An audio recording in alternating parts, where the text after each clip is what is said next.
Have you ever come across anything like this before? People on social media sharing worthless information and being outright stupid can really ruin your day.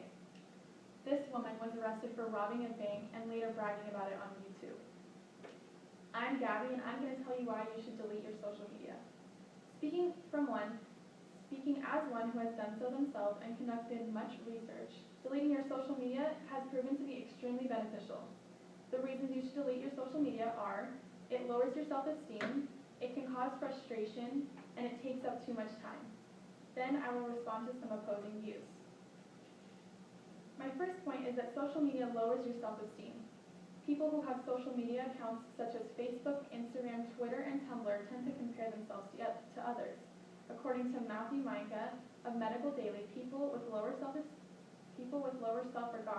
tend to worry more about what others post about them on social networks. So if you already have low self-regard, social media can make it even worse. Countless teens have committed suicide based on the impressions others have given them online.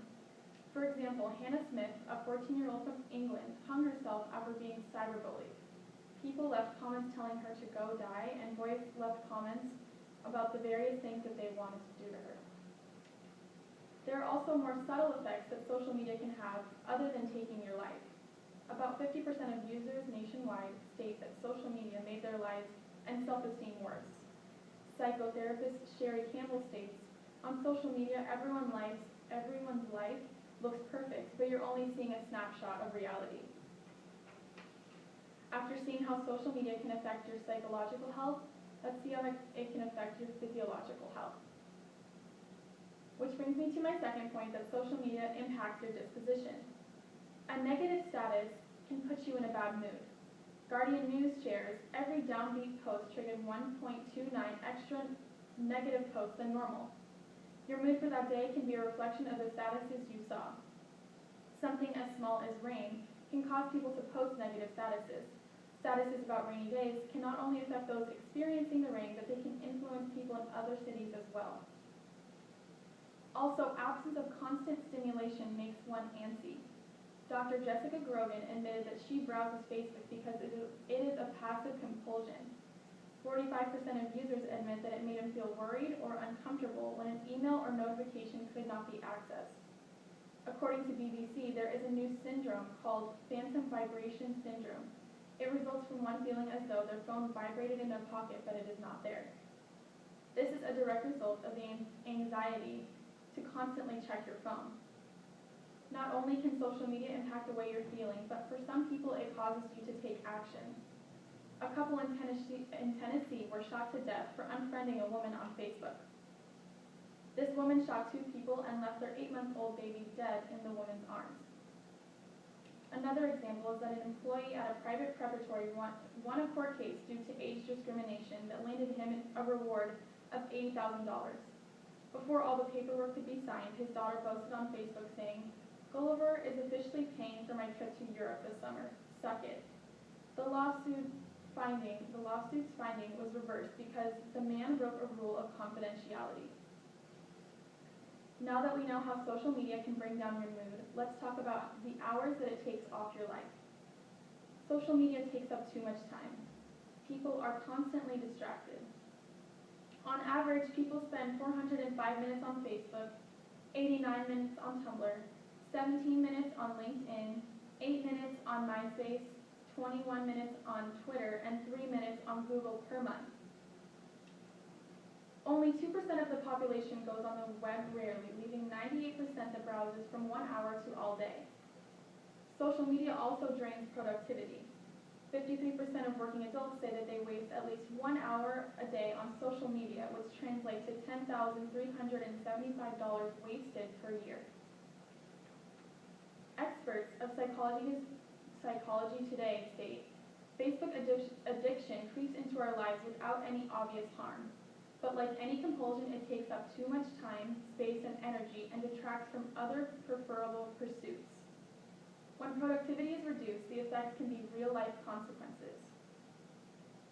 56% of users do not think before posting something on social media. 14% have experienced negative consequences due to this posting. Of that 14%, 21% have been laid off, 16% have lost a job opportunity, 16% have had their health insurance removed, 14% did not get into the college of their choice, and 15% were turned down from a mortgage. For example, this woman was laid off after posting this. However, many of you may be thinking about the fact that sites such as Facebook can keep you in touch with the people that you do not see very often.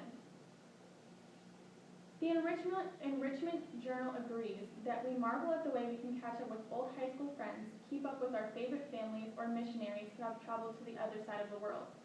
However, those who have experienced the addiction say, you can't even enjoy living in the present because you're so addicted to what's going on in the world of social media. You can miss out on important moments in your life or your family's life because of the distraction browsing social media brings. Also, many parents argue that kids gain social confidence from interacting with others online. According to Kelly Wallace of CNN, 52% of teens feel that their confidence has boosted since joining social media. However, people use social media to exploit children specifically. Not only does this bring me back to Hannah Smith, the 14-year-old that hung herself, but innocent posts by or about children can be misused as well. Kathy Galbert posted a picture of her daughter Lily Galbert on Flickr, and the picture was added to the victims of the Sandy Hook Elementary School shooting. The caption shared on Flickr consisted of her first day of kindergarten, while the stolen caption said she had been shot to death. Although social media may provide self-confidence for social interactions, the danger of the account being misused overrides this small benefit. So in conclusion, one might argue that social media is useful because it helps you keep in contact with distant friends and family, and it can grow a child's confidence. But you should delete your social media because it lowers your self-esteem, it impacts your mood, and it wastes time. Based on that, I leave you with this quote from Albert Einstein. I fear the day that technology will surpass our human interaction. The world will have a generation of idiots.